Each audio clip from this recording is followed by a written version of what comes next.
What's up, guys? Troy, ATXRC Productions, 3DR Solo Productions and Owners Group on Facebook, and 3DR Solo Productions on YouTube. Again, not affiliated or officially tied to 3DR, guys. I just want y'all to know.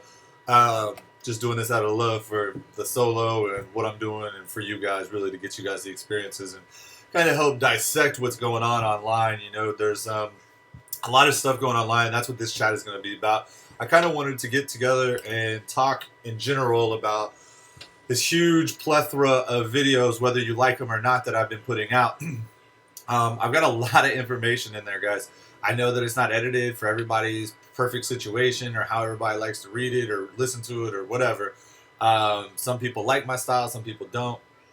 Look, it's just me talking to you guys, trying to figure out what I can help you guys with. If I had more time and money and all that stuff, man, I promise I would have fancy 3 green screens behind me. I'd paint a wall green and do some fancy productions, man. I'm sorry, I just don't have the time or energy or money or patience right now. I mean, I still want to fly for me and, you know, have fun and do what I want to do. So this is all free time. Anyways, stuff to talk about. Look, I'm going to start off with this.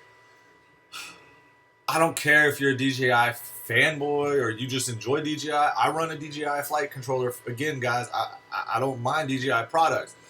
What I do mind is companies taking my money and not giving me necessarily the quality or everything that I expect. That's all I'm saying, okay? As far as DJI, there's plenty of complaints out there. I don't need to go through them. There's complaints about 3DR too, okay, with the Iris and Iris Plus. I don't need to go through all that. All I know is what I got and what I've been doing and what I've been looking at and the products that I've been dealt with.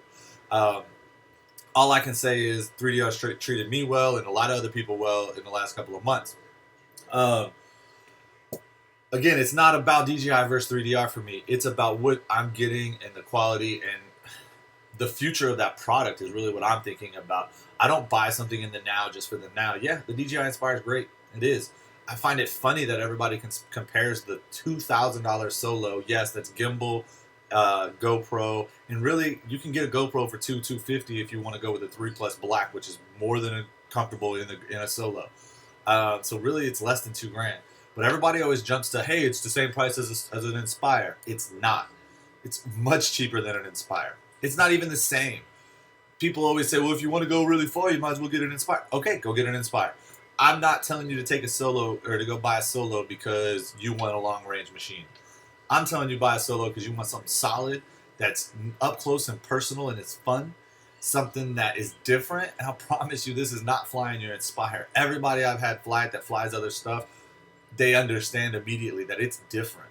It's half the reason why all these crashes are occurring, guys, is because it's new. Experienced guys, and I'm not super experienced, but experienced guys like me, when I switch, I flew solo yesterday in the morning, and in the evening I flew my Discovery with my NASA V2. When I took off with my NASA, not because it's the NASA, but because I'm so used to solo, I was a little nervous because I've been flying solo so much that I'm so comfortable with it, and it's so different that it takes me a minute to switch back over. That goes the other way. These guys are getting these things, and they're, you know, professionals, and they know what they're doing, and they fly S900s and S1000s and, you know, all these things. Well, I'll tell you what, it's different. It's just slightly different here, there, everywhere. And we all know, as pilots of aircraft, it only takes one split-second decision or one misstep or one thing that you didn't check or do for your whole flight to go down. That's all. So just remember that it's new and different. You don't know everything, okay? Done. Being said. Antennas, range. Okay. I've had 2 different solo units, as everybody knows or should know, because I've wrecked one and they replaced it. My first unit, I was able to get massive range and short ranges, both, just depending on where I was. I got 7,000 feet or 6,000 feet on both stock and FPV-LR at one point. On my first unit, and on my second unit, I've done very similarly, get matching stock and FPV-LR. The FPV-LR setup is a spherical helix. That is one option. You can go with DBS Mods or DSLR, who has the patch antenna setup. I wouldn't go with the DSLR setup. It's way overpriced.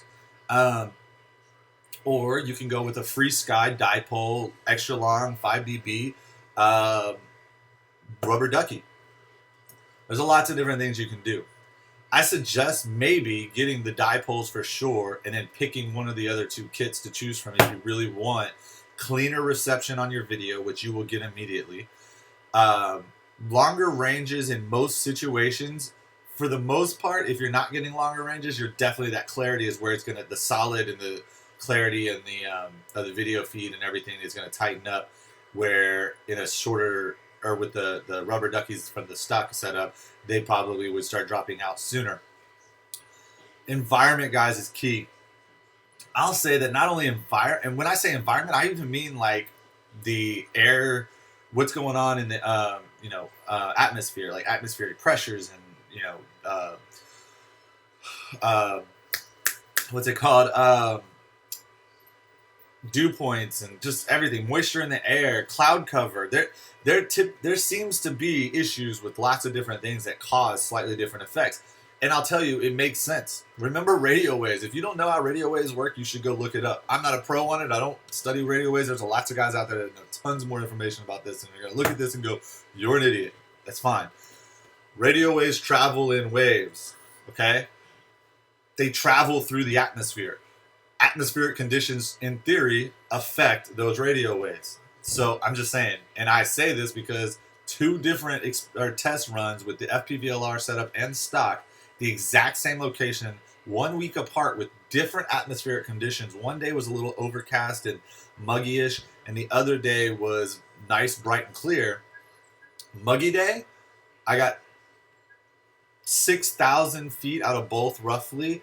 Much more clarity out of the FPVLR. And on the clear day, I got 6,000 out of stock and 8,000 out of FPVLR, or 85, 2,000 difference basically. Same location, I was maybe 75 feet lower, which does affect it. Altitude is key. This FPVLR setup, for instance, is much happier in the 200 to 400 range of altitude than it is lower than that. 50 feet, guys, is not very much altitude. You think you're, hey, I'm going to keep a good connection. You're not. Get it up in the air a little higher. Go to 150, 250, test at different ranges. Aiming the antennas, FPVLR setup. I don't have it on me. You want to keep the radio parallel to the ground and aimed at the general direction of the craft. This goes for almost all antennas, but in general, the FPVLR spherical helix is one that really needs that attention as far as making sure that you're aiming it. Besides that, battery times. All right. This was the other test, and these videos I just posted in the last 2 days, so you've got a plethora of stuff to go look at again. I use the word plethora again. Plethora? Did you say plethora? So, batteries. Hover test. I did this outside, a 5 to 7 mile an hour wind. It was pretty steady wind. Hover test, 20 minutes and 43 seconds, I believe. That was very little flying whatsoever, and that was in high performance setting, and I hovered at about 20 feet off the ground, a little bit of moving around here and there. It auto landed itself. It started to land at 6%. When it touched down, it was 6%, 5% fluctuate. It touched down just fine. All these flights that I've done, by the way, RTH and RTL, has been amazing. It lands very close. I have noticed, like yesterday with the wind, when it gets to that 10-foot range and the wind blows it off, it typically doesn't overcorrect very much. So that's where you're getting those mislandings, guys. Wind is blowing it. And I think because it's, and this is all me just assuming, once it hits certain altitude levels, I think it decides, hey, it's not worth trying to correct because I'm about to actually touch down.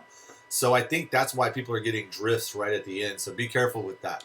But auto land, you can adjust as long as you don't mess with the throttle up and down. You can yaw and you can correct left, right, forward, back. I'm sorry, I don't know that you can yaw. I'm not 100% on that. You can use the right stick, though, to recorrect, and it continues to land as you recorrect. I think that's amazing. It's actually something I'm forcing myself to utilize. So 3DR does recommend auto land, but I believe this is the way they intend to recommend auto land. Assisted auto land by you, You're still the pilot, guys. Don't just let it auto land and let it hit a tree. That's just dumb. So, yeah, the hover test, 20 minutes, 43 seconds, I believe, is what I got out of it. I then took one and I did a full flight test where high performance settings, same wind settings. I did a couple of orbits. I did a couple of cable cams where I was trying to do these really low panning cable cams. And then I zipped up and down this street at full speed a bunch of times. So I was zipping around quite a bit.